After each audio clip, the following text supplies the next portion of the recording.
We got some NBA action, man. Obviously, we've been talking about the NBA Cup will being one. Also, we got the NBA kind of the rematch, if you would, not the rematch, but the return home of Klay Thompson going back to the Warriors, where, of course, he spent so many years winning a bunch of rings and being in some wonderful games in NBA Finals.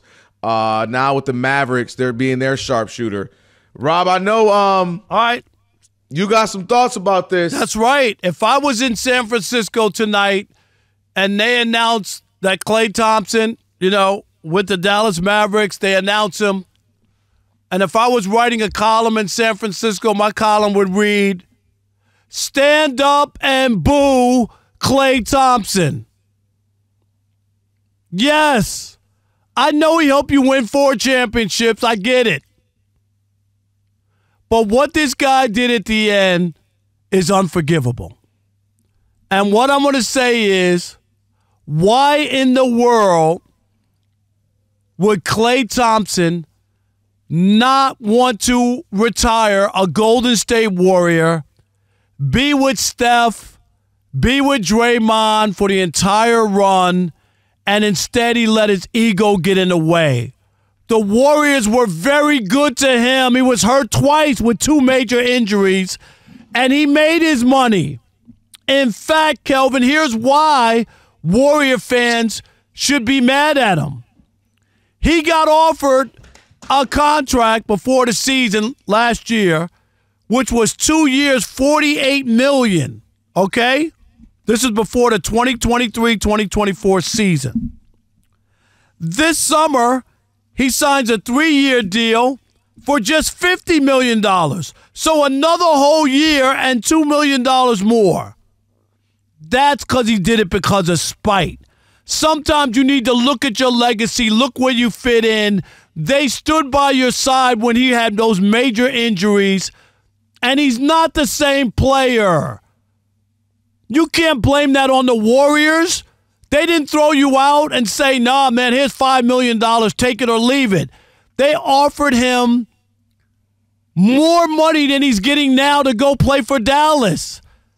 Why do that to your legacy, that team's legacy, and the idea that all 3 of them could have played their careers there and retired together, having something very special? He did it for no reason. The Dallas Mavericks, really? Why would you care about the Dallas Mavericks? They're bumps in a family. Things don't go right. You have each other's back. He didn't play well. How about that stretch where he got benched? He couldn't make any shots.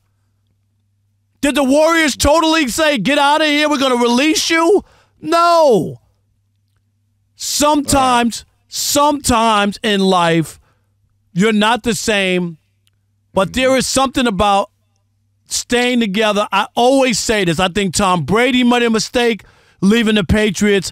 I love that Derek Jeter played all 20 years with the Yankees, one team. He could have gone and played for the Miami Marlins at the end of his career. He could have played another year or 2, put on a different uniform. I think Klay Thompson made a big mistake. And if I was in the arena in San Francisco, the Chase Center, I'd be standing up and booing tonight. All right, so I want to work backwards. Let's start backwards. Let's start with the booing tonight. Stop it, Rob. Ain't nobody listening to you. You don't mean that. For sure, he ain't getting booed. Number one, because of what you just said, this is family. And family knows sometimes you talk out of pocket. Sometimes you have a moment. Sometimes you absolutely got beside yourself. And he deserves that applause. He deserves being a fighter, fought back from those injuries, be a part of this rebuild of this team from what they used to be, whether it was the 08-09 version, whether it was the Run TMC, and building up what now has been one of the great dynasties of the NBA. Now, where I agree is Klay Thompson felt himself way more than he should have. And this is where Klay started to have some issues.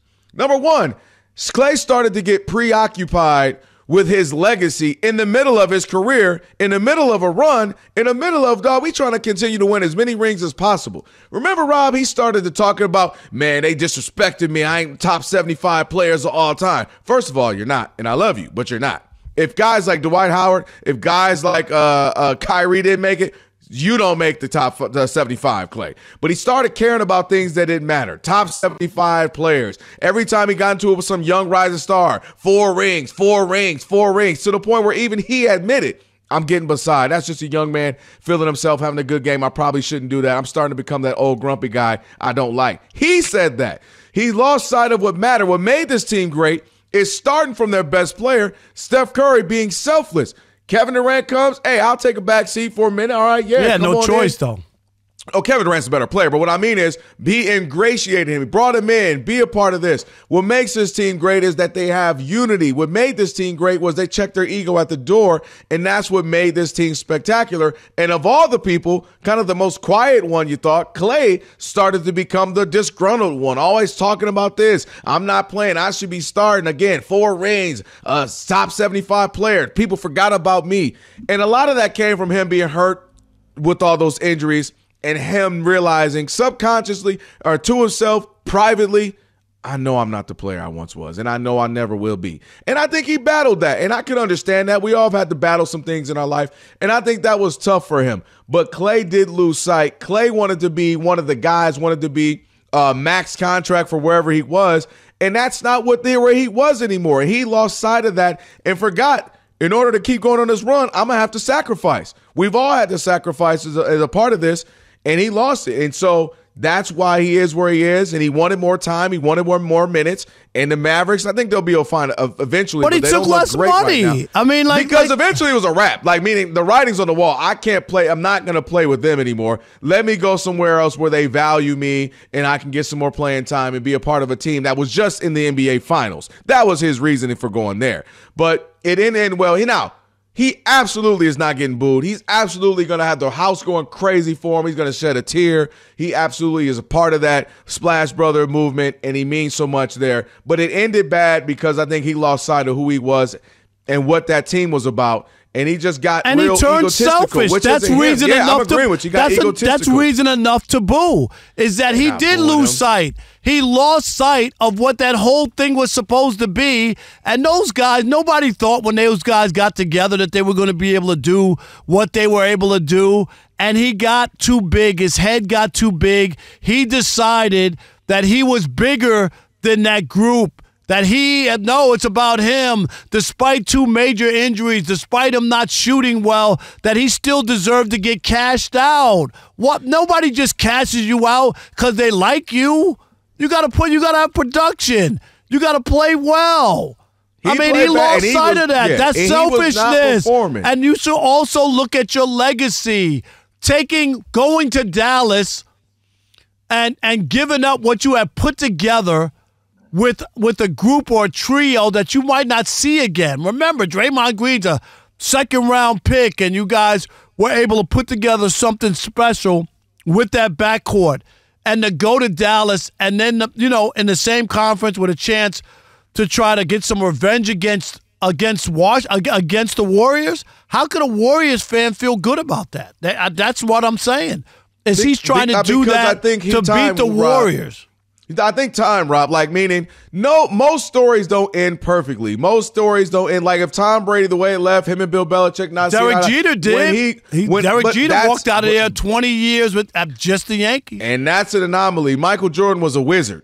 It was a mistake. I said that it was a mistake. What I'm saying, I'm not denying the mistake. What I'm saying is most things don't happen perfectly. That doesn't mean I have to boo you. Now I'm booing you after they bring you in, we cheer, we clap. After that, I'm booing you the rest of the game. They already cheered him. They gave him parades. They did all of that. What more do you want? You want more? You did it already. It's his first time back. He's coming back. We're cheering him. Nice. And the minute he gets the ball, we're booing him. Klay. He's got on a different uniform. Rob G, one day you're going to leave, and then he going to booing you in the street. Rob, he going to be out here booing you, poo-pooing you, because you had to go do whatever you felt was best for you and your family. I take notes of this, Rob. I take notes, so it's going to be beef in the streets. When Rob G went interviewed at that other station, I let him know. And Rob G stayed. He turned it down because he knew what he's going to have to feel my wrath.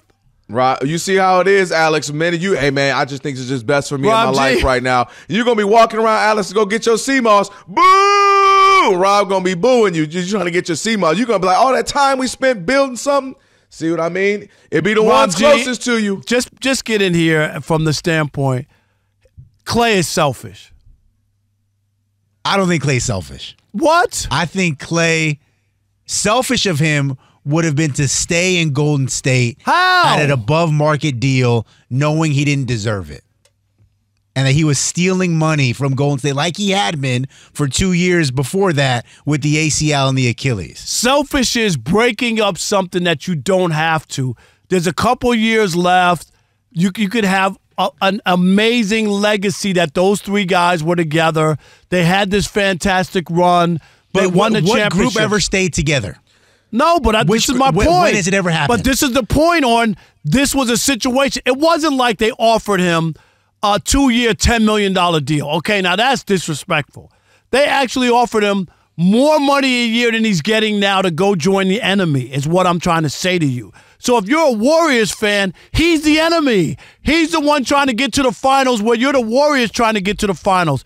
He's in your way. Why would you make him feel good and warm and fuzzy and feel good about it? And you're going to make him come in there. Afterwards, they're going to boo him after the first year. I'm booing him from the beginning. You ain't booing him for the beginning. Well, by the way, it was reported earlier tonight that Steph Curry was supposed to address the home crowd fans before the game in honor of Klay's return. And him and Klay spoke the night before, and they determined that was not the best course of action. Yes. So he will not be speaking. There you go. So come in, get your cheers. Look at that. That's why. Klay knows the deal. He said, Steph, please, don't. They're going to boo me. Don't do it, Steph. Don't do it. They ain't booing him. Ain't nobody believing that. They're going to boo him after that first little initial reaction. That's for sure. Every time he touched the ball, I boo. Every time he missed a three, I cheer. They might do that. That's a possibility, but the idea of booing him right at the bat ain't happening. He built too much. He built from the scratch. Nobody knew who Klay Thompson was. Nobody knew, we all knew Steph, but nobody thought this highly of Steph that he become a top all-time player. Draymond, a second-round thing. Steve Kerr, first-time coach. Man, they built something there, and ain't no way you're just going to boo that and hate the man for that. Again, he got beside himself. Klay I want himself. them to be chanting, 0 for 10, 0 for 10. That was his last game with the Warriors. 0 for 10.